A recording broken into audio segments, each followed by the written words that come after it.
Hello everyone, welcome to SS inside Bengali. আমি বিপ্লব। আজকে তোমাদের সাথে ডিসকাস করব যে জব প্রোফাইল অফ স্টেনোগ্রাফার। তো আমরা যেমনটা বলেছিলাম যে আমরা বিভিন্ন জব প্রোফাইল নিয়ে তোমাদের সামনে কিছু ভিডিও আমরা রিপ্রেজেন্ট করব, যে ভিডিওগুলো শর্ট হবে কিন্তু তার মধ্যে ইনফরমেশন কিছু থাকবে এবং সেই ইনফরমেশনগুলো আমরা গ্যাদার করব যারা অলরেডি সেই পোস্টে কর্মরত, যারা অলরেডি কাজ করছে। তো আমরা তেমনই একজন স্টেনোগ্রাফার বোনের সাথে আমরা ডিসকাস করেছি এবং তার জব প্রোফাইলটা আমরা তার কাছ থেকে চেয়েছি এবং আমরা যে কথোপকথন তার সাথে ফোনে করেছি সেই সমস্ত ডেটাগুলো এখানে ইন রিটেন ফরম্যাটে আমরা এখানে রিপ্রেজেন্ট করছি তোমাদের সামনে, যাতে সময়টা কম লাগে। আর রিটেন ফরম্যাটে থাকলে তোমরা স্ক্রিনশট তুলতে পারো, তোমরা সেই জিনিসগুলো ভিজুয়ালি তোমরা চোখে দেখতে পারবে, কারণ কথা বললে পরে সেটা শুধু কানে শোনা যায়। অনেক সময় প্রবলেম হয় যেটা যে আমরা এমন সিচুয়েশনে থাকি যে আমরা ভয়েস শুনতে পাচ্ছি না কিন্তু চোখে দেখতে পাচ্ছি, মিউট করা অবস্থায় আমি চোখে দেখতে পাচ্ছি। তো সেক্ষেত্রে এই ভিডিও কিন্তু তুমি দেখতে পারবে। তাহলে আমরা স্টার্ট করছি জব প্রোফাইল অফ স্টেনোগ্রাফার। তো আমরা ফার্স্ট কিছু ইনফরমেশন, যে আমাদেরকে ইনফরমেশনটা দিয়েছে তার ব্যাপারে সাক্ষাৎকার যার নেওয়া হয়েছে তার কিছু তথ্য আমরা প্রথমে তোমাদের কাছে জানাতে চাইব। নাম তার কাছে আমরা জানতে চেয়েছিলাম কিন্তু সেই নাম জানাতে ইচ্ছুক হয়নি। বর্তমান বয়স তার এখন 24, ক্যাটাগরি তার জেনারেল, সে জেনারেল ক্যাটাগরিতেই সে চাকরি পেয়েছে। শিক্ষাগত যোগ্যতা তার গ্রাজুয়েশন, নিজস্ব বাসস্থান তার কলকাতা, সে কলকাতারই বাসিন্দা। এবং দেখি এখন সে যে চাকরি পেয়েছে সেটা হচ্ছে এসএসসি স্টেনোগ্রাফার 2022-এর যে পরীক্ষা হয়েছিল সেই স্টেনোগ্রাফার 2022-এর পরীক্ষা দিয়ে কিন্তু সে সিলেক্টেড হয়েছিল। ডিপার্টমেন্ট তার এখন বর্তমানে যেটা রয়েছে সেটা হচ্ছে ministry of environment, forest and climate change. এই ডিপার্টমেন্টে কিন্তু সে অ্যাজ এ স্টেনোগ্রাফার সে কিন্তু যুক্ত হয়েছে। 7 মাস হয়ে গেল সে ডিউটি করছে এবং তার পোস্টিংও কিন্তু কলকাতা, অর্থাৎ হোম পোস্টিং তার কিন্তু রয়েছে। তো এবার আসি যে তার কাছে আমরা কী কী প্রশ্ন করেছিলাম এবং সে কী কী উত্তর দিয়েছে। তার আগে আমরা তোমাদেরকে জানিয়ে দিতে চাইবো যে English foundation new live batch কিন্তু আমাদের লঞ্চ হয়ে গেছে। এখনও ক্লাস স্টার্ট হয়নি, ক্লাস স্টার্ট হবে জুলাই থেকে। জুলাইয়ের ফার্স্ট উইক থেকে ক্লাস স্টার্ট হবে। আমাদের ফার্স্ট যে লাইভ ব্যাচ ছিল যেটা 8 মাস আগে স্টার্ট হয়েছিল, সেই ব্যাচে কিন্তু আমরা দারুণ রেসপন্স পেয়েছি এবং স্টুডেন্টরা ডিমান্ড করছে আমরা সেই ব্যাচেরই রেকর্ডেড ক্লাস আমরা স্টুডেন্টকে প্রোভাইড করছিলাম, কিন্তু স্টুডেন্টরা বারবার ডিমান্ড করছিল যে আমাদের লাইভ ব্যাচ চাই, আমাদের লাইভ ব্যাচ চাই। তো লাইভ ব্যাচ কিন্তু দ্যুতিমালা ম্যাম কিন্তু নিয়ে এসেছেন। তো এই ভিডিও কিন্তু অলরেডি আমাদের চ্যানেলে দেওয়া হয়ে গেছে, তোমরা ভিডিওটা অবশ্যই দেখো। কিন্তু আমি তাও লাইভ ব্যাচের একটা ছোটো করে ইনফরমেশন এখানে দিয়ে রাখি ভিডিও স্টার্ট হওয়ার আগে, যে এই লাইভ ব্যাচের মধ্যে কিন্তু প্রচুর ক্লাসেস রয়েছে। প্রত্যেকটা ক্লাস কিন্তু রেকর্ডেড থাকবে, ইংলিশ, ভোক্যাব, গ্রামার সব কিছুই কিন্তু এখানে করানো হবে। এবং স্টেনোগ্রাফার হোক, CGL, CHSL, MTS, GD, selection post, CPO, যাই এক্সাম হোক না কেন, ইংলিশটা কিন্তু খুব ম্যাটার করে সেখানে। এবং এই ইংলিশ কিন্তু অঙ্কের মতো, সুতরাং এখানে কিন্তু লজিক খুব দরকার, এখানে কিন্তু রুলস খুব ভালোভাবে কিন্তু বুঝতে হয়, শুধু মুখস্থ করলেই কিন্তু হয় না। কোনো কিছু লুকোচুরির ব্যাপার এখানে নেই, যা যা তথ্য এখানে দেওয়ার সেগুলো দেওয়া হয়ে গেছে। রেকর্ডেড ক্লাসেস পাবে, লাইভ ক্লাস তো হবেই, সেই লাইভ ক্লাসটা কিন্তু গুগল মিটে হবে। সেখানে কিন্তু ম্যাডামের সাথে তোমরা সরাসরি কথা বলতে পারবে, তোমাদের যা ডাউট সেটা চ্যাট নয়, ডিরেক্ট ভয়েসেই কিন্তু তোমরা সেটা কথা বলতে পারবে। এবং প্রত্যেকটা ক্লাস রেকর্ডেড তো থাকবেই। সপ্তাহে 4 দিন করে ক্লাস হবে, সোম, মঙ্গল, বুধবার ছুটি, বৃহস্পতি, শুক্র, আবার শনি, রবি ছুটি। এবং এই কমপ্লিট যে ইংলিশ প্যাকেজটা, সেই প্যাকেজটা কিন্তু মাত্র 999-এ দেওয়া হচ্ছে, মাত্র 999 বা 1000 টাকাই বলতে পারো। 999 এটা একটা ক্যাচি, জাস্ট 1000 টাকায় পুরো কমপ্লিট কোর্সটা দেওয়া হচ্ছে। 1 বছরের ভ্যালিডিটি থাকছে এবং প্রত্যেকটা ক্লাস লাইভ হয়ে যাওয়ার পরে সেই ক্লাসের নোটস অ্যান্ড রেকর্ডেড ভিডিও আমাদের যে মোবাইল অ্যাপ্লিকেশন আছে সেই অ্যাপ্লিকেশনে কিন্তু প্রোভাইড করে দেওয়া হবে। তো যারা এই কোর্সে যুক্ত হতে চাও তারা কিন্তু ডেফিনেটলি নিচে লিঙ্ক আছে, দেখো হোয়াটসঅ্যাপে লিঙ্ক আছে, তারা সেই লিঙ্কে ক্লিক করে তারা ইনফরমেশন নিয়ে তাড়াতাড়ি কিন্তু অ্যাডমিশন নিয়ে নিও। ক্লাস স্টার্ট হয়ে গেলে পরে সেই আবার তোমাদের রেকর্ডেড ক্লাস থেকেই কিন্তু শুরু করতে হবে। আচ্ছা, এই কোর্সের আমাদের প্রিভিয়াস যে আমাদের ফার্স্ট যে লাইভ ব্যাচটা ছিল সেখানে স্টুডেন্টদের কীরকম কী রেসপন্স ছিল সেটা তোমাদেরকে দেখাবো। তার আগে একটা সবথেকে ইন্টারেস্টিং যে অ্যানাউন্সমেন্ট সেটা বলে দিই, সেটা হচ্ছে যে এই ইংলিশ লাইভ ফাউন্ডেশন ব্যাচটা যদি কেউ তোমরা এনরোল হও, যদি এই ব্যাচে যদি তোমরা এখন কেউ এনরোল হও, তাহলে কিন্তু এই ব্যাচের সাথে কিন্তু 2টো গিফট কিন্তু তোমরা এর সাথে পাবে।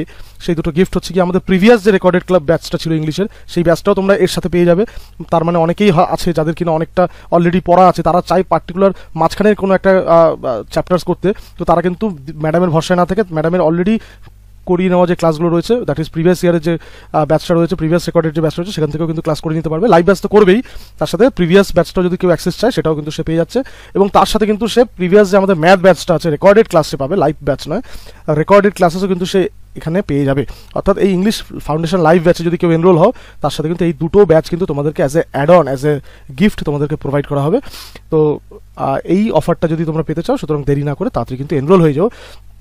আমাদের লাইভ যে ব্যাচ, প্রিভিয়াস যে লাইভ ব্যাচ ছিল তার সেখানে অ্যাসপিরেন্টদের কিছু রিভিউ তোমরা এখানে দেখতে পাবে, একটু কাইন্ডলি তোমরা পজ করে একটু দেখে নিও। আমি আর এগুলো মুখে বলছি না, কারণ সময় যাবে, আমাদের তাড়াতাড়ি নেক্সট টপিকে আমাদেরকে যেতে হবে এবং খুব শর্টের মধ্যে ভিডিওটাকে কমপ্লিট করতে হবে। তোমরা দেখতে পাবে যে কী অদ্ভুত রিয়াকশন আমরা স্টুডেন্টের কাছ থেকে পেয়েছি। আমরা অ্যাকচুয়ালি জানতামই না যে স্টুডেন্টদের, বেঙ্গলের স্টুডেন্টদের এত অসুবিধা হয় ইংলিশে এবং তাদের এত সমস্যার সম্মুখীন হতে হয় ইংলিশ নিয়ে। তো সেখানে তারা এতটা উপকার তারা পেয়েছে আগের ব্যাচগুলো থেকে, আগের ব্যাচ থেকে। তো ডেফিনেটলি যারা দুর্বল আছো, যারা চাও যে ইংলিশটা ভালো করে বেসিক থেকে, শুধু দুর্বল নয়, যারা পারো বা কিছুটা পারো, পুরো পারো না, ইংলিশে নাম্বার ভালো উঠছে না, তারা ডেফিনেটলি কিন্তু এই ব্যাচে এনরোল হতে পারো। দেখতেই পাচ্ছ ব্যাচের ফিস খুবই মিনিমাল রাখা হয়েছে, পুরো কমপ্লিট এসএসসির পুরো ফুল প্যাকেজটা এর মধ্যে হয়ে যাবে। তো সুতরাং সেটা 999 মানে যথেষ্টই কম, তোমরা বুঝতেই পারছো, সেটা আলাদা করে বলার কিছু নেই। তো এবার আসি আমরা মেইন যে টপিক আমাদের, সেই টপিক যে স্টেনোগ্রাফারদের কী রকম কাজ করতে হয়। আমরা এই বোনকে জিজ্ঞাসা করেছিলাম যে স্টেনোগ্রাফারদের কীরকম কাজ করতে হয় অফিসে। তো সেখানে সে বলেছিল যে আমি আপাতত এস্টাবলিশমেন্ট সেকশনে আছি, তাই রিক্রুটমেন্ট, এমএসসিপি, সার্ভিস বুক রিলেটেড বিভিন্ন কাজে যুক্ত আমি। স্টেনোগ্রাফি খুব কমই লাগে, আমার 7 মাসের চাকরিতে মাত্র 3 থেকে 4 দিনই ইউজ হয়েছে। অর্থাৎ সে যে স্টেনোগ্রাফি পড়ে সে যে জবটা পেয়েছে সেই স্টেনোগ্রাফিটাই কিন্তু খুব কম লাগছে, তাকে জেনারেল কিছু কাজ করতে হয়, যেটা কিন্তু উপরে সে বলেছে কোন কোন রিলেটেড কাজ সে করে আর কোন সেকশনে সে রয়েছে। সুতরাং স্টেনোগ্রাফার পোস্টে ঢুকলে যে শুধু স্টেনোগ্রাফারই কাজ করতে হয় এমন ব্যাপার নয়। হ্যাঁ, তোমার জানতে হবে ওই পোস্টের জন্য স্টেনোগ্রাফিটা জানা দরকার, কারণ কখনো কখনো সেটা ব্যবহার হতে পারে। যেমন 7 মাসের ডিউটিতে আমাদের এই স্টেনোগ্রাফার বোনের কিন্তু 3 থেকে 4 দিনই কিন্তু মাত্র স্টেনোগ্রাফিটা ইউজ হয়েছিল। কারেক্ট। নেক্সট আমরা জিজ্ঞাসা করেছিলাম যে অফিসে কালচার কেমন, অফিসাররা কেমন ব্যবহার করে। তো সেখানে সে আমাদের জানিয়েছে যে আমাদের অফিস কালচার অত্যন্ত ভালো, আমার সিনিয়ররা প্রয়োজন মতো কাজ শিখিয়ে নেয়, যে কোনো রকম অসুবিধা হলে আমি তাদের সাথে শেয়ার করতে পারি। এমটিএস হোক বা ওএস, অফিস ইনচার্জ, সেকশনে সবাইকে সঠিক সম্মান দেওয়া হয়, মানে যার যা সম্মান প্রাপ্য প্রত্যেককে কিন্তু সেই সম্মান দেওয়া হয়। এমন নয় যে অফিসাররা মিসবিহেভ করে বা বাজে ব্যবহার করে, এমন মোটেই না। এবং সিনিয়ররা কিন্তু যথেষ্ট ভালোভাবেই কিন্তু তাদের সাথে ব্যবহার করে এবং কাজ যা শেখার সেগুলো কিন্তু শিখিয়ে নেয়, তাতে কিন্তু তাদের কোনো অসুবিধা হচ্ছে না। নেক্সট আমরা জানতে চাইছিলাম যে প্রমোশন কতদিন হয় স্টেনোগ্রাফিতে। সেখানে সে জানিয়েছে যে স্টেনোগ্রাফার গ্রেড 2, যেটাতে সে এখন চাকরিরত, সেটা হচ্ছে লেভেল 4, মানে 2400 গ্রেড পে।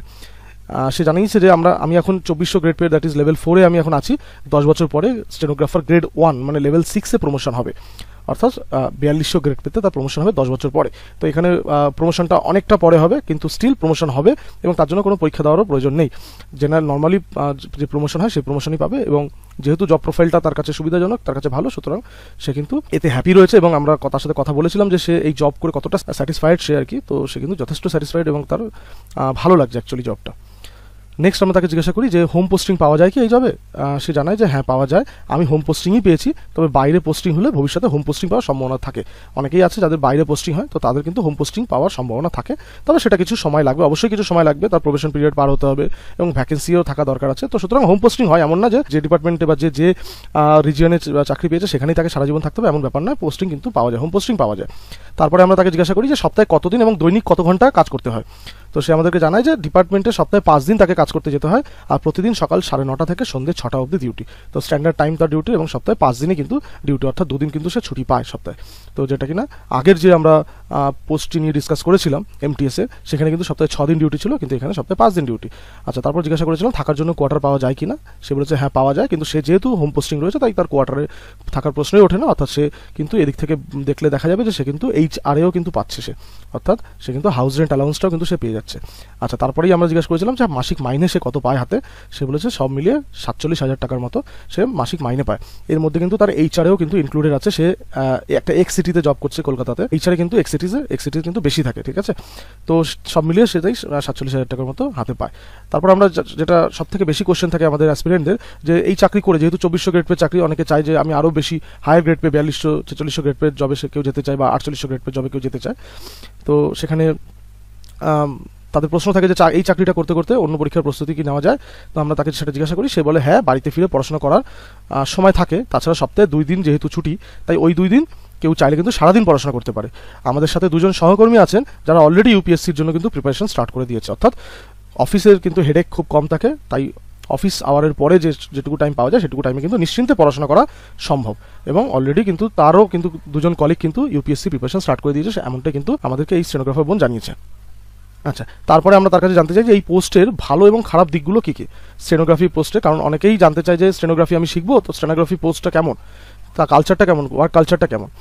তো সেটাই আমরা তার কাছে জানতে চেয়েছিলাম যে ভালো খারাপ দিকগুলো জানানোর জন্য। সে প্রথমে বলে যে আমি প্রথমে ভালো দিকগুলো বলছি, যে অফিস কালচার খুব ভালো, প্রথম দিন থেকেই সবার ব্যবহার খুব ভালো। 2 নম্বর, কোনো সময় বিশেষ কোনো দরকারে বা অসুবিধায় টাইমের একটু আগেও বেরোনো যায়, অর্থাৎ সে কিন্তু একটু টাইমের আগেও কিন্তু বেরোতে পারে, যদি কারো এমার্জেন্সি থাকে। অ্যাকচুয়ালি টাইমের আগে বেরোনো উচিত না, আর বায়োমেট্রিক হয়ে গেলেও সমস্যা হয়ে যায়, কিন্তু যদি একান্তই খুব দরকার পড়ে তাহলে কিন্তু অফিসের যে অফিসাররা রয়েছে তারা কিন্তু কোঅপারেট করে। নেক্সট সে বলছে অবশ্যই এটা অফিস টু অফিস ভ্যারি করে, কিন্তু তার অফিসে এই সমস্ত ফেসিলিটিগুলো সে পাচ্ছে। থার্ড যে ভালো দিক সে বলেছে সেটা হচ্ছে ওয়ার্ক প্রেশার মিডিয়াম, তাই সারাদিন অফিস করে বাড়িতে গিয়ে কিন্তু পড়াশোনা করা যায়। সুতরাং এটাও কিন্তু তার কাছে একটা ভালো দিকের মধ্যে পড়ছে, যে ওয়ার্ক প্রেশারটা যেহেতু মিডিয়াম, তাই কিন্তু খুব একটা টায়ার্ডনেস কিন্তু আসে না, তাই অফিসের পরে বাড়িতে গিয়ে পড়াশোনা করতে সে পারে। এরপর সে খারাপ দিকগুলো আমাদেরকে জানিয়েছে যে খারাপ দিক কী আছে, তো সেরকম খারাপ দিক সে পায়নি, কিন্তু একটা জিনিসই তার কাছে আপাতত খারাপ মনে হয়েছে, সেটা হচ্ছে আমার সেকশনের সিনিয়ররা কিছু মাসের মধ্যে রিটায়ার করে যাবেন, সেক্ষেত্রে ফিউচারে কাজ শেখার ক্ষেত্রে একটু অসুবিধা হতে পারে, কারণ এখনও অবধি আমাদের কোনো ট্রেনিং হয়নি, অর্থাৎ তার এখনও কোনো ট্রেনিং হয়নি, সে যা শিখছে সেটা অফিসের যে সিনিয়ররা আছে তাদের কাছ থেকেই শিখছে, সুতরাং সেক্ষেত্রে বোঝাই যাচ্ছে তাদের সিনিয়ররা কতটা ভালো তাদের সাথে ব্যবহার করে বা তাদের সাথে মেশে আর কি।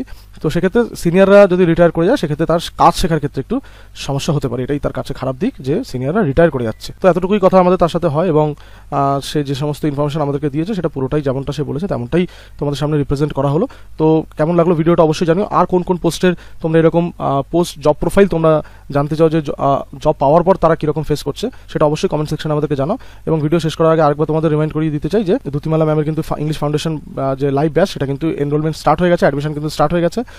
ম্যামের এই ফাউন্ডেশন ব্যাচের জন্য যে ডেডিকেটেড ভিডিও সেটা লিঙ্ক ডেসক্রিপশনে আছে, এই থাম্বনেলটা হবে সেই ভিডিওটা, তো তোমরা সেই ভিডিওটাও দেখতে পারো, বা নিচে হোয়াটসঅ্যাপ লিঙ্ক আছে সেখান থেকে গিয়েও তোমরা ইনফরমেশনটা নিতে পারো। তবে দেরি করো না, জুলাইয়ের ফার্স্ট উইক থেকে কিন্তু ক্লাস স্টার্ট হয়ে যাচ্ছে। তো আজকে ভিডিও এই পর্যন্তই রাখছি, অবশ্যই জানিও ভিডিও কেমন লাগলো এবং কোন কোন পোস্টের জন্য তোমরা আরও তথ্য জানতে চাও সেটাও কিন্তু জানিও আমাদের। পারলে ভিডিওটা একটু শেয়ার করে দিও যাতে কিনা ভিডিওটা একটু রিচ পায়, তাহলে আমাদেরও ভালো লাগে ভিডিও করতে। Thank you, that's all.